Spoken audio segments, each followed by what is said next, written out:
నమస్తే and welcome to basics news. ముందుగా మనం ముఖ్యాంశాలు చూద్దాం.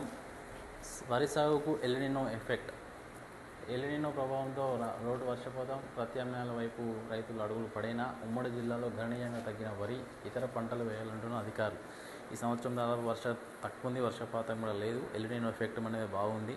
సో దానికి ప్రత్యామ్నాయంగా నీటి సాంద్రత తక్కువ ఉన్న పంట పొలాల వైపు రైతులు దృష్టి పెట్టాలని చెప్పేసి వ్యవసాయ శాఖ అధికారులు ఇప్పటికే రైతులకు సూచన చేయడం జరిగింది. దానికి తగ్గట్టుగా మనం కూడా ప్లాన్ చేసుకొని ఏదైతే నీటి సాంద్రత తక్కువ ఉంటుందో దాన్ని పంటగా వేయడానికి మనం ప్రారంభం చేయాలి. పూల మొక్కను అందిస్తున్న వెంకటరెడ్డి అదనపు కలెక్టర్. రెవెన్యూ డిపార్ట్మెంట్కి అదనపు కలెక్టర్గా వెంకటరెడ్డి నిన్న మంగళవారం రోజు బాధ్యతలు స్వీకరించడం. కలెక్టర్ శ్రీ కోయ శ్రీహర్ష గారిని కూడా పెద్దపల్లి కలెక్టర్ ఆఫీస్లో కలవడం జరిగింది. అన్నదాతలకు నగదు కష్టాలు.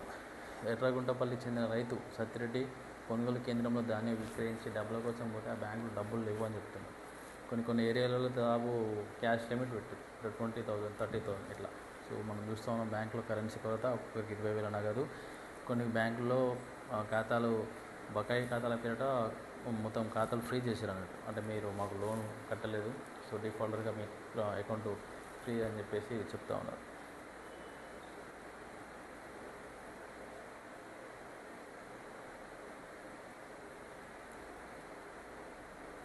పకడ్బందీగా సమాచార హక్కు చట్టం. నిన్నటి రోజున పెద్దపల్లి మన కలెక్టర్ ఆఫీస్కి RTI act chairman commissioner Reddy Chandrashekar Reddy వాళ్ళు నిన్న రావడం జరిగింది. కమిషనర్ గారు పెద్దపల్లి కలెక్టర్ ఆఫీస్లో నిన్న సిపి, కలెక్టర్ మరియు ఉన్నతాధికారుల సమక్షంలో నిన్నటి రోజున ఆర్టీఐ యాక్ట్ పైన దానికి సంబంధించిన వివరాలన్నీ కూడా ఆన్లైన్లో పెట్టడం జరుగుతుంది. ఎట్లా ఉంటుంది, ఆర్టీఐ యాక్ట్ ద్వారా ఏం తీసుకోవాలనే మొత్తం కూడా క్లియర్, దానికి సంబంధించి ఒక రివ్యూ మీటింగ్ కూడా కండక్ట్ చేయడం జరిగింది.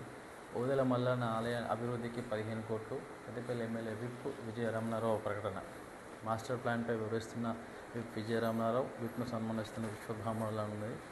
పెద్దపల్లికి సంబంధించి ఓదెల ప్రధాన ఆలయం శైవక్షేత్రంలో, అది కూడా ఒక ప్రధాన శైవక్షేత్రం. అటువంటి ఒక ఓదెల మల్లన్న స్వామి అభివృద్ధికి అందరం సహకరించాలి. దానికి తగ్గట్టు మాస్టర్ ప్లాన్ కూడా మనం రెడీ చేస్తున్నాం. అందరూ అన్ని పార్టీల వాళ్ళు సహకరించాలని చెప్పేసి పెద్దపల్లి ఎమ్మెల్యే విజయరమణారావు కూడా స్పష్టంగా అందరినీ కోరడం జరిగింది. చూద్దాం, అందరం దీన్ని ఆహ్వానించాల్సిన విషయం. ఎందుకంటే టెంపుల్ డెవలప్మెంట్ జరగలేదు, కొంచెం ఎక్కువ ఉంది, ఇంకా దాన్ని అక్కడ డెవలప్ చేయాల్సింది ఉంది.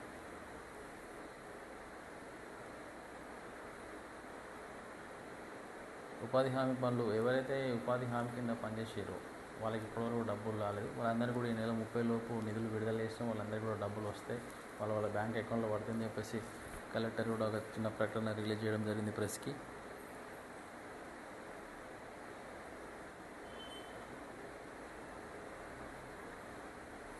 ఆర్డీఓ ఆఫీస్ వద్ద పాత ట్యాంక్ కూల్చి కొత్త పనులు చేపట్టాల్సింది ఇక్కడే.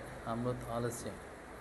అత్తనడగన సాగునీటి పథకం పనులు. పాత ట్యాంక్ కూల్చివేసి 8 నెలలు ఇంకా ప్రారంభం కాని కొత్త ట్యాంక్ నిర్మాణం పనులు. కొన్ని ప్రాంతాల్లో తాగునీటికి అవస్థలు.